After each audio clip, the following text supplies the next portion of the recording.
Plus d'un an après sa sortie, Avengers Endgame continue de faire parler de lui. Les fans s'interrogent et de nombreuses questions restent encore à ce jour sans réponse. Car oui, même si le quatrième opus consacré aux Vengeurs est censé marquer la fin de la saga de l'infini, il introduit également beaucoup de choses, dont la plupart sont sous-entendues ou inexpliquées. C'est alors à nous spectateurs de faire nos propres théories. Pour ma part, je vous ai sélectionné divers éléments qui font réfléchir beaucoup de personnes afin de proposer des explications sur ces grands mystères. Vous allez voir, certains sont aujourd'hui officiellement résolus, mais d'autres restent flous et aucun élément de réponse, même minime, n'a été donné par les réalisateurs ou scénaristes. Avant de rentrer dans le vif du sujet, n'hésitez vraiment pas à me soutenir en likant et en partageant la vidéo, je vous en remercie d'avance. Si ce n'est pas encore fait, je vous invite tout naturellement à vous abonner à la chaîne sans oublier d'activer la cloche des notifications pour être tenu au courant des prochaines sorties. Ici, on parle de Marvel au quotidien, alors bienvenue si vous êtes fan de cet univers. Bref, il est temps pour nous de replonger dans Avengers Endgame afin de résoudre ensemble tous ces secrets et ces mystères qui vous dérangent depuis des mois. Ah oui, et restez jusqu'au bout car je vous réserve une théorie sur le potentiel prochain grand super vilain du Marvel Cinematic Universe. Tout d'abord, et comme vous le savez, Avengers Endgame invente ses propres règles de voyage dans le temps. Ainsi, modifier le passé n'a pas de répercussions dans le présent. En revanche, l'ancien nous explique que retirer une pierre d'infinité de sa timeline d'origine entraîne la formation d'une nouvelle réalité bien plus sombre. En allant récupérer les gemmes dans le passé, les Avengers créent de nombreuses réalités. C'est pourquoi à la fin du film, Captain America est chargé de ramener les pierres à leurs époques respectives afin de couper toutes les nouvelles branches créées. Je ne vais pas m'attarder sur ce voyage dans le temps, mais pour faire simple, il est très probable que Steve ait ramené en premier la gemme du temps à l'ancien. Ainsi, cette dernière a dû se servir de la pierre pour remettre les autres dans leur réceptacle d'origine, facilitant donc la tâche au Captain qui pouvait supprimer les réalités formées en toute sérénité. En ce qui concerne la pierre de l'âme, beaucoup pensent qu'en la reposant sur Vormir, Steve ressuscite Black Widow. Je suis contre cette théorie et ce pour plusieurs raisons. La première est qu'il faut faire un sacrifice éternel pour s'emparer de la pierre. On ne peut donc pas revenir en arrière. D'ailleurs, Hulk nous dit dans le film qu'il a essayé de faire revenir Natasha lors de son snap, mais cela n'a pas fonctionné. De plus, il n'y aurait pas d'impact dramatique. En effet, lorsque quelqu'un a fini d'utiliser la pierre, il peut la reposer sur Vormir et récupérer la personne qu'il avait sacrifiée pour l'obtenir. Je ne sais pas vous, mais je trouve ça assez ridicule. Enfin, il ne faut pas oublier que c'est Clint Barton qui a renoncé à Natasha, et non Steve Rogers. Ce dernier n'a donc rien à voir avec ce sacrifice éternel. Je ne dis pas qu'il n'a pas essayé de ressusciter Natasha en s'expliquant avec Crâne Rouge, mais je suis sûr qu'il a échoué. Bref, tout ça pour dire que cette théorie n'a aucun sens, et qu'il va falloir vous faire à l'idée que Black Widow est véritablement morte, que vous le vouliez ou non. Même si Steve a détruit de nombreuses réalités en remettant les pierres d'infinité dans leur timeline d'origine, il en existe encore 3, sans compter la timeline principale dans laquelle se déroule tout le MCU. Car oui, en retournant vivre auprès de Peggy Carter après avoir achevé sa mission, Captain America crée une réalité alternative. Celle-ci n'est pas très différente de tout ce que nous connaissons puisque Rogers vit en secret avec la femme qu'il a toujours aimée. Il y a par conséquent 2 Captain America dans la même timeline, le deuxième étant congelé depuis la Seconde Guerre mondiale. Il sera bien sûr retrouvé et fera partie des Avengers. Tous les éléments essentiels du MCU ont donc lieu ici, à quelques exceptions près. En effet, Peggy n'a pas le même mari, sa famille sera donc légèrement impactée. Elle n'aura par exemple pas les mêmes enfants. Mais à part cela, il n'y a aucune différence avec la timeline principale. Mais le plus grand mystère d'Avengers Endgame est sans aucun doute la réapparition de Steve dans notre réalité à la fin du film.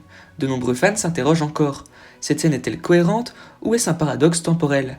Avant de répondre à cette question, remettons les choses dans leur contexte. Dans les dernières minutes du long métrage, et après que Steve est parti remettre les pierres à leur endroit, Bruce Banner essaye comme convenu de faire revenir le Capitaine sous les yeux du Faucon et du Soldat de l'Hiver. Néanmoins, l'endroit où Rogers se trouvait est vide. Bucky aperçoit alors un peu plus loin sur un banc le leader des Avengers, âgé de plus de 100 ans, ayant achevé sa mission. De nombreux spectateurs se sont interrogés sur cette scène qui semble au premier abord incohérente, Steve ne pouvant logiquement pas se trouver ici à ce moment-là. Beaucoup de théories ont donc vu le jour, mais sachez qu'à l'heure actuelle, ce grand mystère semble officiellement résolu grâce au réalisateur du film. Les frères Russo ont révélé que ce Captain America avait 112 ans, et qu'il était présent dans notre réalité depuis quelque temps, sans préciser la durée. Ils ajoutent même qu'il est passé de la timeline dans laquelle il vivait avec Peggy à la timeline du MCU grâce aux particules PIM. La réponse était donc assez simple, même si nous ne savons pas depuis combien de temps le vieux Steve est revenu. Selon moi, lorsque Peggy est morte dans sa réalité, plus rien ne le retenait dans cette timeline, étant donné qu'il restait caché. Il est donc venu dans la nôtre suite à ce décès, afin de donner son bouclier à Sam Wilson, et a probablement atterri quelques semaines ou mois auparavant, pour être sûr de ne pas rater ce moment. Même si cette réponse est officielle, il reste quelques éléments flous. Par exemple, on sait qu'en plus des particules PIM, il faut une machine quantique pour voyager dans le temps. Même si nous ne savons rien sur cela, il est peu probable que Steve l'ait construite, c'est pourquoi je pense qu'il est allé voir Tony Stark dans le plus grand des secrets. Pour les particules PIM, il y a 3 possibilités. Soit il en a volé à Hank Pym, soit il est allé le voir pour en obtenir, soit il lui en restait suffisamment pour pouvoir revenir dans la réalité principale. Quoi qu'il en soit, ces 3 hypothèses se valent, mais dites-moi dans les commentaires celle qui vous paraît le plus plausible. La deuxième réalité créée est celle dans laquelle Loki s'échappe à l'aide du Tesseract en 2012, peu après la bataille de New York. Comme vous le savez, la série Loki suivra le dieu de la malice voyager un peu partout grâce au Tesseract, jusqu'à se retrouver on ne sait comment dans notre réalité, enfin celle du MCU. Par conséquent, si le demi-frère de Thor et le Tesseract sont présents dans la timeline principale, c'est qu'ils ne seront plus dans leur timeline d'origine, ce qui est en soi assez logique. Leur absence change énormément de choses, dont une en particulier que je vais tout de suite vous partager. En effet, si le cube cosmique n'est plus là où il était, les 6 pierres d'infinité n'existent pas en même temps dans la réalité où Loki s'est échappé. Cela signifie donc que dans cette timeline, Thanos ne pourra jamais réunir les 6 pierres, la gemme de l'espace n'étant plus de ce monde. Ainsi, le Titan fou ne pourra pas claquer des doigts pour anéantir la moitié de l'univers, entraînant la survie de Tony Stark et de Natasha Romanoff. Le dieu de la malice aura donc en quelque sorte, et sans le savoir, vaincu Thanos, ce qui est vraiment très cool. Il est désormais temps de se pencher sur la dernière réalité alternative créée indirectement par les Vengeurs. Je parle bien sûr de celle dans laquelle Thanos n'existe plus, celui-ci s'étant rendu dans notre réalité. Mais avant de s'attarder sur cela, beaucoup de personnes ignorent encore comment le Titan fou a pu changer de timeline. Car oui, même si la Nebula du passé a programmé la machine quantique pour l'époque d'atterrissage de Thanos, il faut quand même à ce dernier des particules PIM pour rendre son voyage possible. Rassurez-vous, cette fois-ci pas de théorie, puisque ce mystère est officiellement résolu, notamment grâce aux scénaristes d'Endgame. Avant de vous dévoiler leurs réponses, remettons les choses dans leur contexte. Après avoir capturé la Nebula de 2023, celle de 2014 s'empare de sa particule PIM et la porte à Thanos. Ce dernier étant particulièrement intelligent, il aurait alors réussi à reproduire cette technologie en assez grande quantité pour lui permettre à lui et son armée de venir dans notre timeline. Voilà l'explication officielle donnée par les 2 scénaristes. Par ailleurs, ceux-ci ont également révélé que dans le script d'origine, le Titan fou devait prendre le temps de tuer les Avengers de sa réalité avant d'arriver dans la nôtre avec leur tête dans sa main. Il aurait dû ainsi les montrer aux héros de notre temporalité pour les intimider. Même si cette scène osée n'est pas présente dans la version finale, partons du principe que Thanos a bien tué les Avengers dans sa timeline d'origine. L'absence de la plus grande équipe de super-héros et celle de son ennemi juré dans la réalité alternative change beaucoup de choses, plus ou moins importantes. Je ne vais pas toutes les citer, mais vais vous donner quelques exemples. Si Tony Stark meurt en 2014, il ne créera jamais Ultron, l'intelligence artificielle la plus dangereuse de l'univers, et la Civil War n'aura jamais lieu. Mais le pire du pire est le fait que Peter Parker gardera son costume fait maison encore très longtemps, puisque lui n'a pas les moyens de se fabriquer un costume high-tech. L'absence de Thanos, quant à elle, lui empêchera de claquer des doigts, et donc d'éliminer la moitié de la population dans cette réalité. Et ça, c'est une bonne chose. Mais ce n'est pas parce que la menace du Titan fou est écartée que cette timeline n'est pas mise en danger par une autre entité cosmique. En effet, avec la mort des 3 plus grands protecteurs de la Terre, à savoir Iron Man, Thor et Captain America, le monde n'est plus autant protégé qu'auparavant, favorisant ainsi sa destruction par Galactus.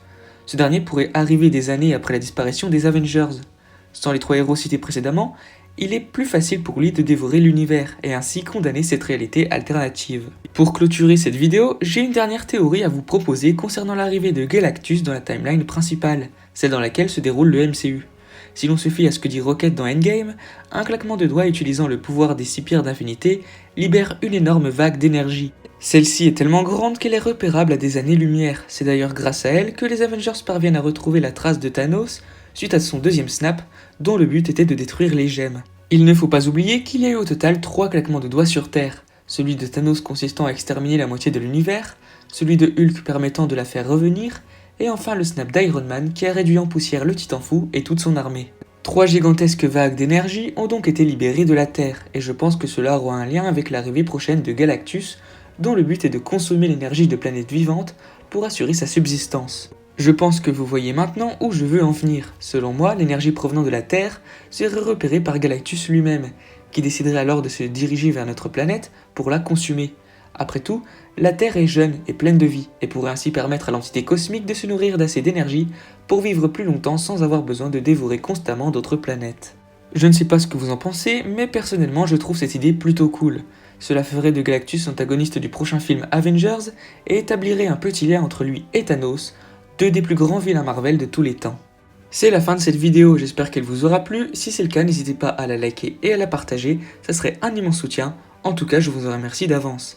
Dites-moi dans les commentaires si vous êtes d'accord avec mes propos et si vous avez appris des choses, ce que j'espère vraiment. Si ce n'est pas encore fait, je vous invite tout naturellement à vous abonner à la chaîne, sans oublier d'activer la cloche des notifications pour être tenu au courant des prochaines sorties. Bref, c'est tout pour moi, je vous dis à la prochaine. Salut!